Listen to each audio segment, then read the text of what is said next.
মারলো আমাকে মারতে দেখছেন আপনারা। ভাই ভাই একটু ধরেন, ভাই ভাই একটু ধরেন, এই ভাই ভাই রিক্সা ভাই আমাকে এই যে প্রশাসন মারলো, এটা আমাকে প্রশাসন মারলো।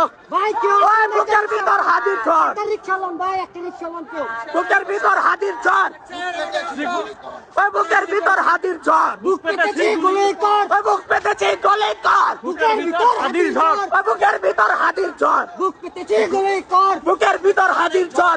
ভাই কেউ নাই এই ভাই দেখেন আমাকে রক্তাক্ত করে ফেলছে, ভাই আমার মাথা ফাটে গেছে ভাই। এই যে ভাই দেখেন গ্রেড মেরে কি করছে ভাই, এই যে ভাই দেখেন দেখেন ভাই দেখেন, এই যে আমার মাথা। ভাই আপনি উঠুন একটা রিক্সা ব্যবস্থা করেন। আমরা আমাদের ভাইয়ের বিচার না দেয় পর্যন্ত প্রয়োজনে রাস্তায় জীবন দিয়ে দেব, তবুও হাদি ভাইয়ের বিচার আমরা আদায় করেই ছাড়বো ইনশাআল্লাহ।